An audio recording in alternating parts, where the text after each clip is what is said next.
ඇත්තටම සර් මම මේ ප්‍රශ්නේ මේ විදිහට එළියට එන්න හේතුව තමයි මීට මාස 5කට පමණ පෙර ඔව් මටත් මගේ දරුවටත් CID එකට එන්න කියලා දුරකථන ඇමතුමක් ලැබෙනවා. ඊට පස්සෙ මමත් මගේ දරුවත් CID එකට යනවා. කවුද ඔයාගේ දරුවා විදිහට ඔයා හඳුන්වන කෙනා කවුද නමින් කියන්න බලන්න. විදානගමගේ ඉන්දුව රමේෂ් මාදේව්. ඒ කියන්නේ අද ඔය මාධ්‍ය සාකච්ඡාවක් තියලා මාධ්‍යයට කියපු දරුවා. ඔව් සර්. ඔව්. පුතයි මමයි දෙන්නම CID එකට යනවා. ඒ ගියපු අවස්ථාවේ ප්‍රශ්න කිරීම කරා මරණය සම්බන්ධව. ඒ අතරතුර වීඩියෝ පටයක් පෙන්නනවා. මරණය කියන්නේ මේ ඊටාම පැහැදිලිව කියන්න මේ මරණය කියන එකෙන් ඔයා අදහස් කරන්නේ කජ්ජානහොත් අනුර විදානගමගේ. ඒ කියන්නේ ඔයාගේ ස්වාම පුරුෂයා. අර ඉඳුවරගේ තාත්තා. ඒ වගේම නංගි මල්ලි. මේ තුන්දෙනා මරපු එක පිළිබඳව. ඔව්. ඔව් මගේ පුරුෂයාගේ දරුවන් දෙදෙනාගේ ඝාතනය පිළිබඳව ප්‍රශ්න කිරීම කීපයක් කරන්න තියෙනවා කියලා එන්න කියලා ඒ අවස්ථාවේ අපෙන් වෙන වෙනම ප්‍රශ්න කරනවා. මගෙනුත් මගේ පුතාගෙනුත්. මොකද ඒ අවස්ථාවේ නැති වෙන අවස්ථාව වෙනකොටත් තරුණ විදානගමගේ කියන මගේ ස්වාමි පුරුෂයා ළඟ යම්කිසි ආයුධයක් තිබුණයි කියලා පොලිසිය සැක කරා. මේ වෙන පිස්ටල් එකක් තිබුණයි කියලා තමයි සැක කරේ. ඒ අවස්ථාව වෙනකොට ඒ ආයුධය මගේ දරුවගේ ළඟ තියනවාද කියලා සැකයක් තියනවායි කියලා ඒ සම්බන්ධව ප්‍රශ්න කිරීම කීපයක් කරන්න තියෙනවා කියලා මට දුරකථනෙන්ම කිව්වා ඒක දරුවට නොකිය දරුවව එක්කගෙන එන්න කියලා. ඔව්. ඒ අවස්ථාවේ මම දරුවත් සමග ගියා. දරුවගෙන් ඒ සම්බන්ධව වෙනම ප්‍රශ්න කිරීම කරා. නමුත් ඒ ගැන කිසිම දෙයක් තොරතුරක් දරුවගෙන් එළියට ලබා ගැනීම හැකියාවක් ඒ වෙලාවේ ලැබුණේ නැහැට.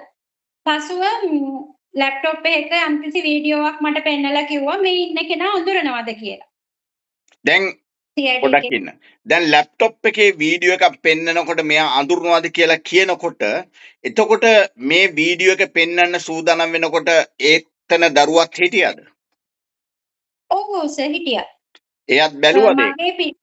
මගේ ටේබල් එකේ නෙමෙයි ඊට එහා පැත්තේ ටේබල් එකේ වෙනත් නිලධාරියෙක් සමග සාකච්ඡාවක හිටියේ. පළමු අවස්ථාවේ මට තමයි පෙන්වුවේ වීඩියෝ එක. ඒ අවස්ථාවේදීම මම ක්ෂණිකවම හඳුනාගත්තා හිටියේ මගේ ස්වාමි පුරුෂයා කියලා. කොහොමද ඔයා මගේ ස්වාමි පුරුෂයා කියලා බැලුමට එකවරම අඳුරගත්තේ? සර් ඇත්තටම මම අවුරුදු 17ක් මගේ ස්වාමි පුරුෂයාත් එක්ක එකට ජීවත් වෙලා තියෙනවා.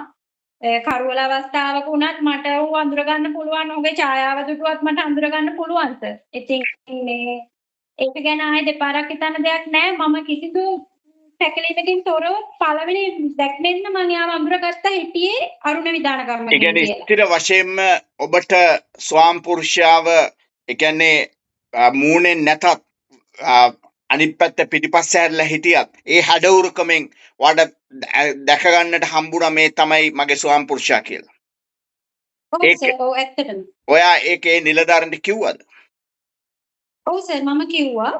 කියලා මම කිව්වා මේ ඉන්නේ මේ මගේ මහත්තයා අනුරනේ මේ කොහෙද සර් කියලා මම ඇහුවා එතකොට. ඇයි කොහෙද කියලා අහන්න හේතුව? අහන්න හේතුව සර් දැන් මම ඇත්තටම හිතුවේ මගේ ගම් ප්‍රදේශයේ ස්ථානයක තමයි මේ වීඩියෝ එක කියලා. එතන මේ තාප්පේ කම්බි කුරු ගහලා තිබුණා සර් මේ උඩ. ඉතින් ඒ වගේ තැනක් මම විතර දකින්නේ අපිට තියෙන සර් කාල්ටන් එකනේ දංගල්ලේ. මම ඇත්තටම හිතුවා මේ කාල්ටන් එක ළඟද කියලා මම ඇහුවා සර් ඒ වෙලාවේ. ඒගොල්ලන්ගෙන් ඇහුවා මේ කාල්ටන් එකද කියලා ඔයා ඇහුවා? ඔව් සර් මම මේ වෙලාවේ නිලධාරීන්ගෙන් ඇහුවා මේ කාල්ටන් එක ළඟද කොහෙද මේ කියලා. ඒ අවස්ථාවේ තමයි මට කිව්වේ මේ 2012 අවුරුද්දේ තාජුදීන් මහත්තයාගේ ඝාතනය වෙච්ච දවසේ මේ ඉතින් දැන් ඔයා පිළිගත්තනේ මේ ඉන්නේ ඔයාගේ හස්බන්ඩ් කියලා. ඊට පස්සේ නිලධාරීන් මගෙන් ප්‍රශ්න කරා. ඒ වෙලාව හරි. දැන් 2012 තමයි වසීම් තාජුදීන් ඝාතනය වෙන්නේ. මේ 2012 වෙනකොට ඔයාට ඔය ඉඳුවර කියන දරුවා හිටියද? ඔව් සර්. දරුවා ඉපදුනේ කවද්ද? දරුවා උපන්දිනේ මොකද්ද? 2010 ජනවාරි 3 වෙනිදා සර්. ඒ කියන්නේ 2010 ජනවාරි 3 වෙනිදා ඉපදිච්ච දරුවා 2012 තාජුදීන් ඝාතනය වෙනකොට අවුරුදු 2යි. ඔය යනකොට එතකොට ඔය යනකොට වයස කීයද දරුවගේ? 16යි සර්. වයස අවුරුදු අවුරුදු 16. 16. හරි. ඊට පස්සේ ඊට පස්සේ මම නැවත වතාවක් මම ඉල්ලීමක් කරා ඒ නිලධාරි මහත්වරුන්ගෙන්. දැන් මම ඇත්තටම මේ වගේ ලොකු චෝදනාවක්වත් ඒ වගේ දෙයක් බලාපොරොත්තු වෙන්නේ නෙමෙයි නිසා මම මේ පිළිතුර දුන්නේ මේ මගේ මහත්තයා කියලා. ඔව්. ඒ වගේ ලොකු චෝදනාවක් එල්ල වෙනකොට මට අවශ්‍ය වුණා නැවත වතාවක් ඒ වීඩියෝ පටේ බලන්න. ඊට පස්සේ මම කිව්වා ඇත්තද සර් මම එහෙම දැනගෙන නෙමෙයි කිව්වේ මට ආපහු ඒ වීඩියෝ එක බලන්න දෙන්න කියලා. ඊට පස්සේ මම දුන්නද ඒක බලන්න? ඔව් මට දෙවෙනි වතාවෙත් දුන්නා සර් බලන්න. ඔව්. ඒ බලද්දි මම ඇත්තටම මේ අනුර නෙමෙයි කියන තැන හිතන්න පුළුවන්ද කියන මට්ටමින් තමයි ඇත්තටම සර් මම බැලුවේ.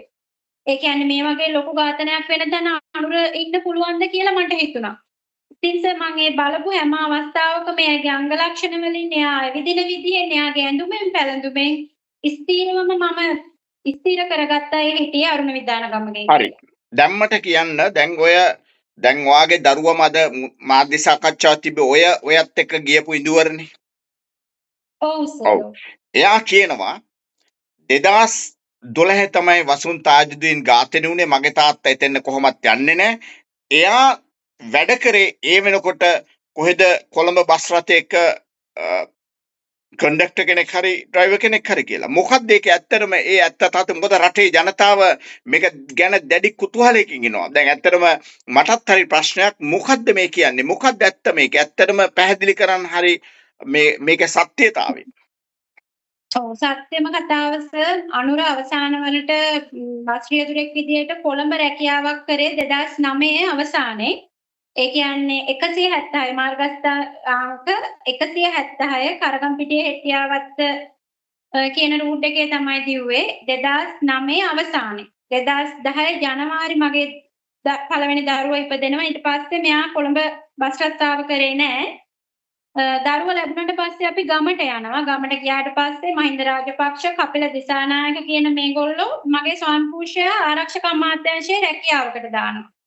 2012 වෙනකොට පොඩකින් දැන් 2010 දී අනුර විදානගමේ නොහොත් කජ්ජා ඔය බස් රථ රියදුරෙක් වශයෙන් ඉන්නෝ. ඒ අතරේ තමයි 2010 දී තමයි ඔයගොල්ලන්ගේ ඔය ඉඳුවර කියන අද ඔය මීඩියා කතා කරපු දරුවා උපදින්නේ. එතකොට මෙයා 2010 අවසාන වෙනකොට මේ බස් රථ රියදුරුකමෙන් අයින් වෙනවද? ඔව් සර්. ඊට පස්සේ කොහෙටද යන්නේ? මැදමුලනට යනවා සර්. මගේ මහගෙදරට මැදමුලනේ. රයිට්. ඒ කියන්නේ කොළඹින් ඕගොල්ලෝ යනවා මැදමුලනට. මැදමුලන පදිංචියට යනවා. ඒ පදිංචියට යනකොට පදිංචියට ගිහිල්ලා ඉද්දී දැන් අනුර විදානගමගේ බස් රථ රැකියාවට නැවත ගියාද නැත්නම් කොහාටද රැකියාවක් වශයෙන් ගියේ? පළවෙනිම සර් 2010 අපි මැදමුලන්ට ගියාට පස්සේ මගේ ගෙදරින් යාට රැකියාව දුන්නේ නැහැ. හිත නොහොඳකම් තිබුණු නිසා අපි අකමැත්තෙන් විවාහ වුණ නිසා. ඒ නිසා මගේ ස්වාමි පුරුෂයා වැඩට යනවා සිංහගිරි. සිංහගිරි සමූහ ව්‍යාපාරයේ වලස්මුල්ල කොළඹ වලස්මුල්ල යාපනයේ බස් රථයක රියදුරු වශයෙන් කටයුතු කරනවා. ඒ අතරතුර ඒ බස් රථය තුල තිබිලා ගංජ ප්‍රවාහනය කළා. ඒ බස් රථය තුල යම්කිසි අවස්ථාවක බස් රථය පරීක්ෂා කරන වෙලාවක එහි ආයිතිකරු මට ඉතාලම කෙටියෙන් කියන්න මොකද ගොඩක් වෙලාව ගන්න බෑ. එතකොට එතන ගංජා තිබිලයි කියලා මෙයාව රිමාන්ඩ් කරනවා. රිමාන්ඩ් කරපුවම ඔයාගේ තාත්තයි කපිල දිසානායකයි දෙන්න ගිහිල්ලා බේර ගන්නවා. බේරගෙන නැවත ගෙනල්ලා ඊට පස්සේ ගෙනාවෙන් පස්සේ කොහෙටද අනුර ඊළඟට රැකියාවට යන්නේ? ඊළඟට රැකියාවට යන්නේ ආරක්ෂක අමාත්‍යාංශයට. කවුද ඒ රැකියාව දෙන්නේ ආරක්ෂක අමාත්‍යාංශයට යන්න? කපිල දිසානායක සහ මහින්ද රාජපක්ෂ. ඔව්. එතන ආරක්ෂක අමාත්‍යාංශයේ යනවා රියදුරෙක් වශයෙන්. රියදුරෙක් වශයෙන්. ඔව්. ඒ රියදුරෙක් වශයෙන් ගිහිල්ලා ඉඳලා කොච්චර කල් ඉන්නවද යා? 2011 ඉඳලා 2013 මුල වගේ වෙනකන් තමයි සර් රැකියාවේ ඉන්නේ. 2011 ඉඳන් 2013 මුල වෙනකන් අනුර විදානගමගේ නොහොත් කජ්ජා ආරක්ෂක අමාත්‍යාංශයේ රියදුරෙක් වශයෙන් ඉන්නෝ. ඒ ඉන්න කාලය තුල දැන් ඔයා කියන ඔය කපිල දිසානායක අනුරව හම්බෙනවද? නැත්නම් අනුරව කියනවා දැන් තමන්ගේ ස්වාමිපුරුෂයා ඔයාට ඇවිදින් කියනවද මට කපිල මහත්තයා හම්බුණා නැත්නම් මෙහෙම වුණා කියලා ඔයත් එක විස්තර කියනවද? කතා කරලා තියෙනවද? නිතරම කපිල දිසානායක කොළඹ එනවා. ඒ අවස්ථාවල් වලදී මගේ ස්වාමි පුරුෂයා තමයි හයිවේ එකට ගිහිල්ලා මොකද එයා එන්නේ බස් වල. ඇවිල්ලා හයිවේ එකට ගිහිල්ලා මගේ ස්වාමි පුරුෂයාත් එක්ක තමයි කොළඹට එන්නේ. ඒ ඇවිල්ලා එයාට කොළඹ හිටියා ඒ කාලේ වෙනකොට අනියම් භාර්යාවක්. ඇයව හමු වෙන්න යන්නේ මගේ ස්වාමි පුරුෂයාත් එක්ක. ඒ ගිහිල්ලා ඒ ස්ථානයට යම්කිසි අමාත්‍යාංශික වාහනයක් ගෙන්නගෙන ඉතුරු කොළඹ කෙරෙන්න තියෙන රාජකාරී කටයුතු වලට යන්නේ කොළඹින් අමාත්‍යාංශික වාහනයක. නැවත ආපසු ගෙදර යන වෙලාවට මගේ ස්වාමි පුරුෂයාත් එක්ක ත්‍රිරෝද රථයෙන් පැමිණිලා හයිවේ එකට ගිහිල්ලා තමයි සර් ගෙදර යන්නේ. ඒක නිතරම ආව ගියා කොළඹ කපිල දිසානායක මගේ ස්වාමි පුරුෂයා සමග. හරි. එතකොට ඔයාලා මතක ඇති මේ පුතාගේ දැන් අද පුතා විශාල චෝදනා වගේක් කරනවාට ඉතින් අම්මෙක් වශයෙන් ඇත්තටම අම්මෙක් වශයෙන් ඇයි මේ වගේ දරුවෙක් මේ විදිහට ඊටාත්ම නින්දිත විදිහට මගේ ජීවිතේ කවදාත් මම දැකලා නැහැ මවකට දරුවෙක් ඔය වගේ කියනවා. ඔයා හිතනවද දරුවා මේ කවුරු හරි මෙහෙවනවා එහෙම නැත්නම් දැන් මම දැක්ක Facebook එකේ මට එවලා තිබුණා සෑහෙන දෙනෙක් Facebook එකේ. මම හිතන්නේ ඔයත් ඒක දකින්න නැති. මොකද්ද මේක ඇත්තටම? ඇත්තටම සර් මගේ දරුවා කෙනෙක් මෙහෙවනවා. කෙනෙක් කියන්නේ ඇත්තටම කපිල දිසානායක කියන පුද්ගලයාගේ දියණියත් එක්ක මගේ පුතාගේ ප්‍රේම සම්බන්ධයක් තියෙනවා. දැනට වසර 2ක විතර කාලයක ඉඳලා. ඒ කියන්නේ කපිල දිසානායකගේ දුව. ඔව් දෙවනි දුවත් එක්ක ප්‍රේම සම්බන්ධයක් තියෙනවා. ඔව්. ඉතින් ඇත්තටම මම තාගිදෙන් ඝාතනය සම්බන්ධව නොදැන ඉන්න අවස්ථාවේදී පවා කපිල දිසානායකට චෝදනා කරන්න ලොකුම හේතුව මගේ දරුවන් සමගම මරා දමනවා කියලා තැන් තැන්වල ඉඳලා එයා කියලා මට ආරංචි වෙලා තියෙනවා මේ ප්‍රේම සම්බන්ධය නිසා.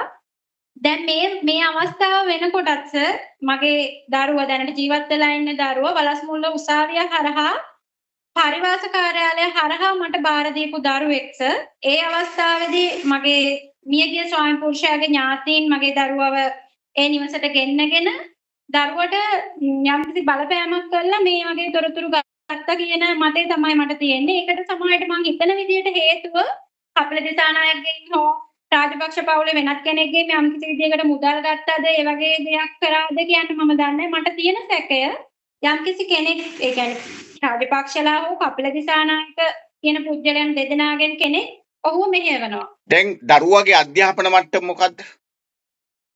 ඇත්තටම කියන්නත් ලැජ්ජයි සර්. මට මගේ දරුවා පාසල් යවන එක පිළිවෙලකට කරන්න බැරි වුණා. මම මේ වෙනකොට විදුහල්පතිතුමා දැනුවත් කරලා තියෙනවා. විදුහල්පතිතුමාට ලිඛිතව බාර දීලා තියෙනවා මගේ දරුවට උපදේශන සේවා ලබා දෙන්න කියලා. ඒ වගේම නියමිත ආකාරයෙන් පාසල් යවන්න බොහොම උත්සාහ කරා. මමත් මගේ සහෝදරියත් එකතු වෙලා. නමුත් මම එතන අසාර්ථක වෙලා තියෙනවා. දරුවා පාසල් යන්නේ නැති තරම්. right. දරුවා පාසල් නොගෙන ඔයවෙනි අධ්‍යාපනයක් නැහැයි කියලා අධ්‍යාපනය ඉතාම ප්‍රාථමික මට්ටමේ තියෙන අවුරුදු 16ක දරුවෙකුට ඔය Facebook එකේ ලියලා තියෙන දේවල් වැනි දේවල් ලියන්න පුළුවන් කියලා ඔයාගේ දරුවා තමන් අම්මා කෙනෙක් වශයෙන් ඔයා හිතනවාද මේක ලියන්න නැත්තේ මගේ දරුවමයි කියලා? මම ඒ ලිපිය දැක්ක වෙලාවෙම තීරණය කරා මේක මගේ දරුවා නෙමෙයි ලියලා තියෙන්නේ. ඇත්තටම සමහරට ලොකු අනුකම්පාවක් ඇති වුණේ තව කෙනෙක් මගේ දරුවා පාවිච්චි කරලා මේ අවස්ථාවේ. ඒක එයා ලියලා නැහැ. තව කෙනෙක් ලියපු දෙයක් එයා සමාජගත කළා විතරයි. ඒ කියන්නේ ඔයා පැහැදිලිවම ඔයා දැනුත් විශ්වාස කරන ඔයාගේ දරුවා කවුරු හරි දේශපාලන කණ්ඩායමක් එක්කෝ කපිල දිසානායකලා එහෙම නැත්නම් වෙනත් කවුරු හරි කෙනෙක් මේ කජ්ජා සහ ඒ දරු දෙදෙනා මරා දැමීම ඒ වගේම කජ්ජා පැහැදිලිවම තාජුදීන් ඝාතනේ මේ ඉන්නවයි කියන එක මොකද CCTV කියන එක ඒක විනාශ කරන්න බැරි සාක්ෂියක් වෙනවා අධිකරණයේදී. මෙවැනි තත්ත්වයක් තුලදී තමත්ම වෙනත් විදිහකට මේගොල්ලෝ සම්බන්ධ වීම වළක්වන්නටද මේ දරුවා පාවිච්චි කරන්න කියලා ඔයා හිතන්නේ? ඔව් සර් මගේ මේ දීපු වැදගත් සාක්ෂිය නොවැදගත් කමක් ලබා දෙන්න තමයි සර් මේක කරේ. මගේ සාක්ෂිය යටපත් කරන්න තමයි මේක කරේ. මට බලපෑම් ආවා ගොඩක් විදිහට මේ වගේ මේ සාක්ෂි දෙන එකට. නමුත් මම කිසිම තැනකදී වැටුන්නේ නැහැ. නමුත් අන්තිමට මගේ දරුවා අරහාම මගේ ගමන නවත්තන්න තමයි උත්සාහ කරා. රටේ ජනතාවට ප්‍රශ්නයක් තියෙනවා. මිනිස්සු කියන්න පුළුවන් දැන් ඔයාගේ දැන් අනුරගේ කජ්ජගේ නෝනා ඔහම කිව්වට ඇයි එහෙමනම් කජ්ජගේ නංගිට අඳුරගන්න බැරි තමන්ගේ ඇයි මල්ලිට අඳුරන්න බැරි ඇයි ඒගොල්ලන්ගේ පවුලේ වටපිටාවේ ඒ කට්ටියට අඳුරන්න බැරුව මේ මොකද්ද මේ එකවරම ඇයි කොහොමද නෝනා විතරක් අඳුරගන්නේ කියලා ඇයි ඒගොල්ලෝ ඉදිරිපත් නොවෙන්නේ එහෙනම් මට CID එකෙන් ප්‍රශ්න කරන්න ගියපු අවස්ථාවේදී මම ඒගොල්ලන්ට සහෝදර සහෝදරියන්ගේ ලිපිනයන් ඒගොල්ලන්ට කියන්නේ කාටද CID එක CID එකේ ප්‍රකාරින්ද ඔව් ඔවුන් මාත් සමගම ගිහිල්ලා ඒ ස්ථානවලට ගිහිල්ලා කට උතර ලබා ගත්තා ස්ථාන තැන්වලට එකගෙන ගිහිල්ලා මම දැන් පෙන්නුවා එතකොට සර් මේ කිසිම කෙනෙක්ගේ දීපු කට උතර මොකක්ද කියන්න මම දැනට දන්නේ නැහැ නමුත් කට උත්තර ලබා ගත්තා මිත්‍රයන්ගෙන් සහෝදරයන්ගෙන් පවුල සමාජිකයන්ගෙන් ඒ කිසිම කෙනෙක් දැන් ඔයාලට තොරතුරු ලැබුණද දැන් අපරාධ පරීක්ෂණ දෙපාර්තමේන්තුවට CIDට ඔයාලට ගියන් පස්සේ කියනවනේ මේගොල්ලෝ මෙච්චර ප්‍රමාණයක් අඳුරගෙන තියෙනවා මේක මෙහෙමයි කියලා නිකන් කියන්නේ නෑනේ නිකන් අඳගොළු බීරි වගේ එතකොට ඔයාට දැනුම් දුන්නද මේ මෙයාගේ අඳුර විධානකමගේ නොහොත් කච්චව මරපු එක ගැන යාගේ නංගි අඳුරගෙන තියෙනවා මෙයාමයි කියලා කවුරු හරි කිව්වද නෑ නෑ සමහර ඇයි එහෙමනම් ඒගොල්ලෝ නොකියන්නේ හේතුව මොකද්ද ඔයා හිතන්නේ ඇත්තටම සර් ඒගොල්ලෝ නොකියන්න හේතුව මට ඔය අරුණගේ එක අක්කා කෙනෙක් කතා කරලා මං සර්ට ඡායාරූප ලබා දීලා තියෙන ඒ සහෝදරියක් කතා කරලා කිව්වා එයා මේ විදිහට මේව කරන්නේ අඳුරගන්නේ නැත්තේ එයාගේ සහෝදරයා මැරිලා ඉවරයි ඒගොල්ලන්ට උසාවි පොලිසි ගානේ යන්න විදිහක් නැහැ ආයෙම ඒවට සම්බන්ධ වෙන්න කැමති නැහැ ඒගොල්ලන්ට පාඩුවේ ඉන්න දෙන්න කිව්වා. ඒගොල්ලෝගේ ගෙවල් වලට පොලිසියෙන් එවන්න එපා කිව්වා. ඉතින් මම හිතන විදිහට ඒගොල්ලෝ උසාවි පොලිසිය යන්න තියෙන අකමැත්තත් රාජපක්ෂලට කපිල දිසානායකලට තියෙන බයත් නිසා ඒගොල්ලෝ ඉදිරිපත් වෙන්නේ නැතුවද සර්? ඔයා පැහැදිලිවම කියන්නේ මේ දරුවව නීති විරෝධී ආකාරය මොකද දරුවගේ මව ඔයා අනිත් එක මෙතන බරපතල සිද්ධියක් තියෙන අද මාධ්‍ය කරුවන් පිළිබඳව මම හිතන්නේ විමර්ශනයක් කරයි මමත් ඉල්ලීමක් කරා නීති ආසාමය අමාත්‍යාංශික ගරු ලේකම්තුමාගෙන් ඒ වගේම අපරාධ පරීක්ෂණ දෙපාර්තමේන්තුවේ අධ්‍යක්ෂතුමාගෙන් මොකද නීත්‍යානුකූලව අවුරුදු 16ක දරුවෙක් මේ වගේ ගෙනල්ලා යූස් කරන්න ඒ කියන්නේ පාවිච්චි කරන්න රටේ නීතියක් නැහැ නීත්‍යානුකූල එක බරපතල වරදක් ඒ කෙරුවේ වෙන දෙයක් නෙමෙයි පැහැදිලිවම මේ රාජපක්ෂ දේශපාලනය ජනතාව තුළට ගෙනියන්න මේක සිද්ධ වෙන්න මෙන්න මේ විදිහට කියලා බොරු චිත්‍රයක් මවන්න රටේ ජනතාව තුළ ඇති කරන්න මෙවැනි ආකාරයේ දෙයක් නොවිය යුතුයි කියලා මවක් විදිහට ඔයා හිතනවද? ඔව් සර් අනිවාර්යෙන්ම අවුරුදු 16ක දරුවෙක් මේ වගේ දෙයකට පාවිච්චි කරන එක සම්පූර්ණ වැරදි වැඩක්. ඒ වගේම තමයි මේ යම්කිසි කෙනෙක් මේ දරුවව මාධ්‍යයට අරගෙන යන්න ඕනේ. මාධ්‍ය සම්බන්ධ කරලා දෙන්න ඕනේ. ඒ වගේම තමයි යම්කිසි හේතුවකින් මේ දරුව ප්‍රකාශ කරන දේ සත්‍යාසත්‍යභාවය ඔප්පු කරන්න පුළුවන් සර්. දැන් මේ වෙනකොට පොලිස් භාරයේ ඉන්නව සමන්. ඉතින් මම මගෙන් ප්‍රශ්න කරන්න පුළුවන්. ඒ වගේම තමයි සම්පත්යෙන් ප්‍රශ්න කරන්න පුළුවන්. ප්‍රශ්න කළා යම්කිසි පැහැදිලි කරගන්න තියෙන තැන් පැහැදිලි කරගන්න පුළුවන්. ඉතින් ඒවට යම්කිසි පියවරක් ගන්න ඕනේ. අද මාධ්‍ය සාකච්ඡාවේදී කියපු ප්‍රකාශයන් පිළිබඳව යම්කිසි පරීක්ෂණයක් කරන්න. ඔව් දැන් අද මම දැක්කා බොහෝ මාධ්‍යවල මහා ලොකුවට මේක ගෙනිච්චා මේ ඔයා කියපු දෙයට වඩා හාත්පසින් වෙනස් දෙයක් පුතා කියන්නේ මොකද අම්මට උවමනාව තිබුණා මගේ තාත්තව මරා ගන්න කියලා. ඉතින් ඇත්තටම මේක මෙවැනි ළමයෙක් පිටුපස්සේ කවුරු හරි මෙහෙවනවායි කියන එක මම අපරාධ විමර්ශකයෙක් හිටපු අපරාධ විමර්ශකයෙක් වශයෙන් අපිට දැනෙනවා. අපි දන්නවා මේක කවුරු හරි පිටුපස්සේ ඉන්නවා. ඇත්තටම මෙහෙම පිටුපස්සේ ඉඳලා මෙහෙවන්න ප්‍රධාන හේතුව මොකක්ද ඔයා හිතන්නේ? ප්‍රධානම හේතුව සර් මම තාරුදෙන් ඝාතනයට සාක්ෂි දෙන එක නවත්තන්න එකක්. අනිත් එක තමයි මගේ දරුවන්ගේ මරණය පිටුපස්සේ කපිල දිසානායකගේ හස්තය තියනවා කියන එක එළියට එන එක නවත්තන්න තමයි සර් මේ හැමදේම කරන්නේ. ඔව් පැහැදිලිවම දැන් ඔයාලා හිතනවාද මේ සිද්ධීන් වලදී ඔයාගේ ජීවිත විතරක් නෙමෙයි මේ අහිංසක ජීවත් වෙලා ඉන්න ඉඳුවර කියන දරුවගේ ජීවිතෙත් අනතුරුදායක තත්ත්වයක තියෙන්නේ කියලා? ඔව් දැන් අද මේ සිද්ධ වෙච්ච දේවල් එක්ක මේ කිසිදු පරීක්ෂණ කටයුත්තකට මාධ්‍යයකට මමවත් මගේ දරුවවත් මේ වෙනකන් ඉදිරිපත් වෙලා තිබුණ නැහැ.